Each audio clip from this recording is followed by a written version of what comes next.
Now, from the Signature Bank Studios, this is Chicago's Morning Answer with Dan Proft and Amy Jacobson. If you're looking for the latest news, insight into what it means, and the sharpest opinion, there's only one station in Chicago where you can turn, and it's this one. We're AM 560, The Answer.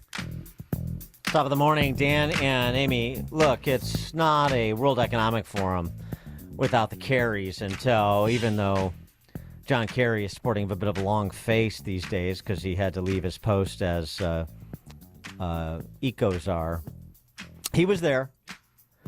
He's there in Davos, and a Rebel News reporter tracked him down and had some questions for him, and Lord Kerry was none too pleased.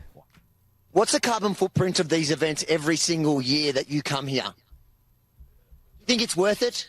That's a stupid question. Why do you think you're more important? Your carbon footprint doesn't matter, but everybody else around the world... Nobody ever suggested that. Don't make up stupid questions. You being here suggests that. A stupid question. You being here every single year and doing this suggests that.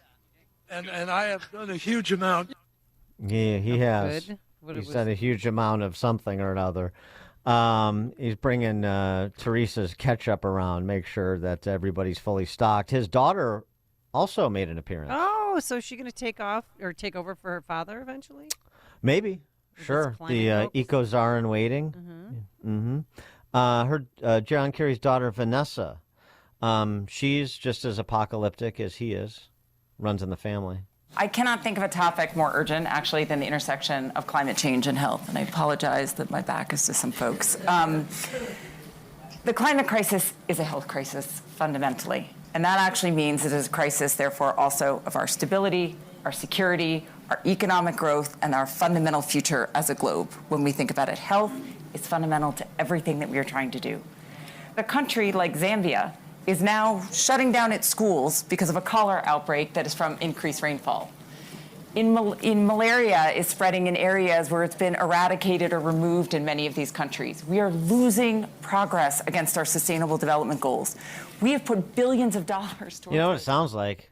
It sounds like we need another lockdown. Yeah, that's what it sounded like. That's what I heard. I got lockdown.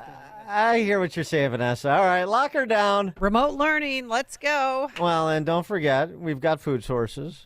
Every meal you make, every bite you take, every single lunch with a crispy crunch, you will eat that box. Thank you, Klaus. If you thought John and Vanessa were fun, well, you haven't heard anything yet. Because not only do we need a lockdown, we need more Western spend in the developing world, obviously, sure. We need to build that dome the Biden administration was looking at to block out the sun in this country. So we need more domestic spend, too, not to mention subsidizing EV battery makers and solar panel producers and windmill manufacturers and the like. We also need to start putting people in prison. And by people, you know who I'm talking about. Ranchers and fishermen. It's a long past due for farmers and ranchers and fishermen to be removed from polite society. That's not me saying it. This is, a licensed environmental activist. Her name is Jojo Mehta. She's the founder of Stop Ecocide Now. You got to make ecocide a crime. You got to put people away. And this is who the WEF platforms. These are your betters talking to one another. I mean, ecocide as a word is becoming better known around the world, and the concept is generally mass damage and destruction of nature. But legally speaking, what our organisation and other collaborators aim to do is to have this recognised legally as a serious crime. Because one of the issues that sort of pervades all of this discussion is that we have a kind of cultural, very ingrained habit of not taking damage to nature as seriously as we take damage to people and property. And that, I mean, if you're campaigning for human rights, at least mass murder, torture, all of these things are serious crimes. But there's no equivalent in the environmental space. Unlike a an international crime like genocide that involves a specific intent. With ecocide, what we see is actually what people are trying to do, what businesses are trying to do, is make money, is farm, is fish, is do all of these things that are producing energy and so on as well. But what's missing is the awareness and the conscience around the side effects, around the collateral damage that happens with that. Yeah. What are you in for? Oh, I accidentally killed a gargoyle gecko. What are you in for? Oh, yeah. I ran over a Guatemalan bearded lizard. This is, of course, what the gathering in Davos is all about. For more on these luminaries, minus Javier Milei, who was a delight we talked about earlier, Conrad Black joins us. We haven't spoken to him in a while. Great to have Lord Black, the Baron Black of Cross Harbor. He's a businessman, writer, former newspaper publisher, as we well know in Chicago. Conrad Black, thanks for joining us again. Appreciate it. Good speaking with you again, Dan. So I know you know some of those enlightened folks in Davos at the World Economic Forum. What's your handle on their persistence in trying to bend the world to their will? I went to Davos for 20 years, and I was in the media group, and it was indeed I succeeded Bob Maxwell as the chairman of the media group. So it was actually useful for me just talking shop with people in the same business I was in or related businesses. But of course, I got around a bit, and I got to know Klaus Schwab, the founder. And in those days, I'm going back now to the 80s, and then for the 20 years after that, it was less threatening and aggressive than it has become. In those days, it was basically a bunch of Europeans who were a kind of continental form of super patriots, and they acknowledged that Europe had got it terribly wrong 100 years ago, and we got the world wars and Nazism and communism, and that was a bad thing. And then they had to invite the Americans in to keep the Russians out, but the Cold War was ending, and then in that period that I attended, the Cold War did end, and then this new thing started, that they were all going to stand on each other's shoulders and rule the world, again, as they did 100 years ago. And within that, you had the little countries, especially Belgium and the Dutch, taking their revenge by operating the European government, and this way they could get back at centuries of condescension from the bigger powers, Germany and France and England and so on.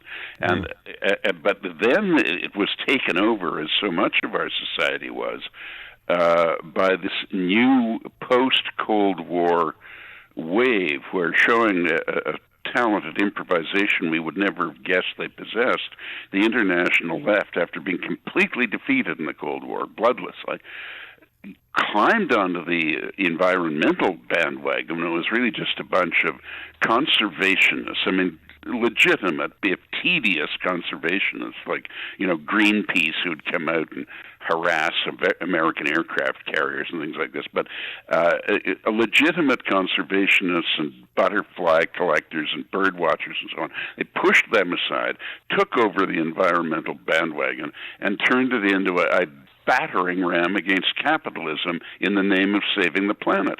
And of course, it's become a Frankenstein monster. It's lurching all around, and it is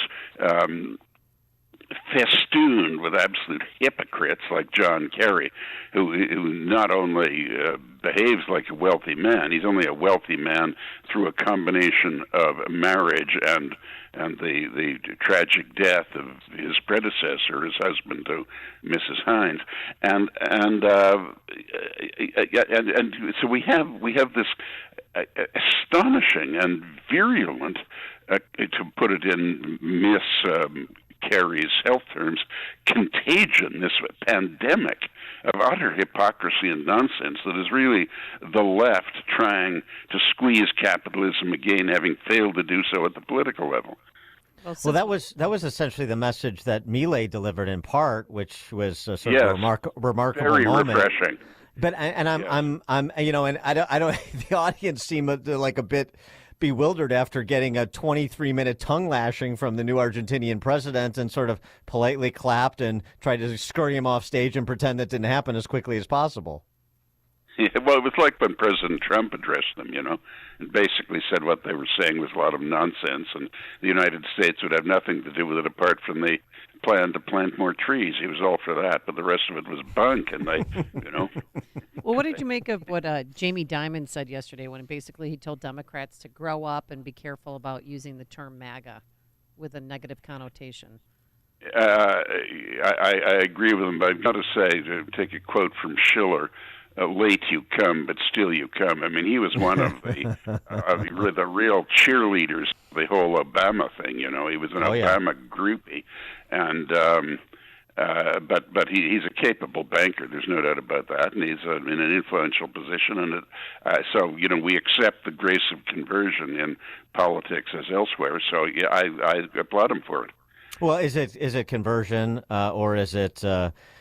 Civil strife is not in his business interests, and he wants the Dems no, it's not just that. He's been pretty clear that he's been pretty clear that these attacks on the oil and gas industry are nonsense, and we shouldn't be doing it, and they have to keep in mind the economic consequences of what they're advocating, and we shouldn't be putting ourselves in the hands of the Chinese and strategic minerals and this sort of thing. I have to say, from what I've seen, he's been fine ever since he triumphantly announced to the then Attorney General, Eric Holder, who's since been surpassed by Mr. Garland as the greatest hypocrite in that office ever, that he was here to surrender the shareholders' money for mistakes his management made. Ever since then, I think he's been on the straight and narrow, and I think we should all welcome him into our midst of sane people. Well, okay. All right. I'm just, I'm always skeptical. There's a lot on that side, as you say, the Obama cheerleaders that just want the left to be better. I mean, yes, they're not. I mean, Jamie Dimon's too smart to completely go over the edge, although some have. He got pretty close at one point. Well, but that's my point. And maybe he just wants the Dems to be a little bit better, be a little less antagonistic, be a little less autocratic. And so you think it's just tactical advice? That's what I think. That's what I think. Look, I have to say, I scarcely know the man. I don't think he would remember me, and I just don't feel qualified to impute motives to him. I mean, what you say could be right, but just to judge him on, my view on this is we welcome people who make sense.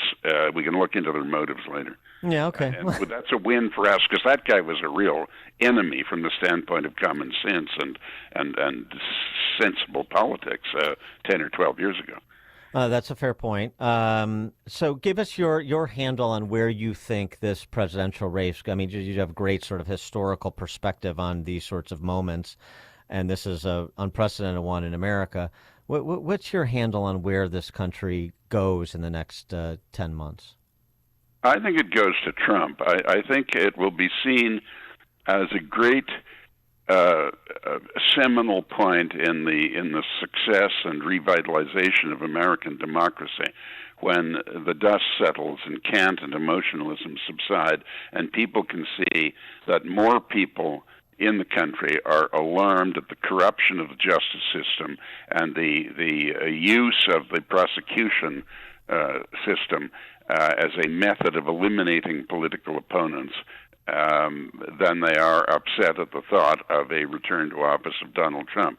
Obviously, there are a lot of people who are upset at that prospect, and the Democrats are now left with nothing except Trump equals Hitler, which is about the stupidest and most outrageous and demonstrably false political slogan I have ever heard in a serious democratic country.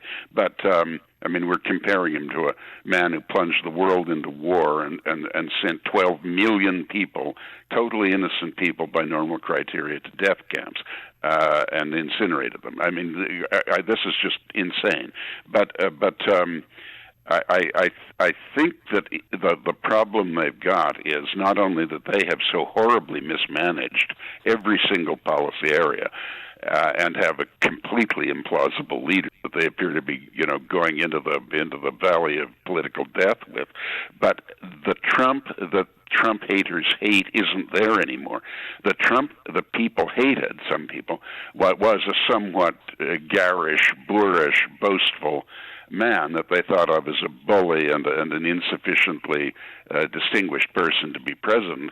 And what they have now is a Trump whose tweets don't have to be walked back every day, and who is clearly he's for years now and reaching a peak at the present, is being assaulted in a completely illegitimate and outrageous and unconstitutional way. And even though he's an ex-president and a billionaire, he's an underdog fighting a just cause to protect himself from oppression. And people identify with that, and they're right to identify with it. I mean, I think even his enemies have to agree that he's fought his corner with great determination and courage, and people naturally admire that. So I think we're in a process where the wheels are coming off the whole Democratic plan to retain office in all four directions. All the wheels are coming off and going off in different directions, and it is impossible. It's an implausible president, a failed administration,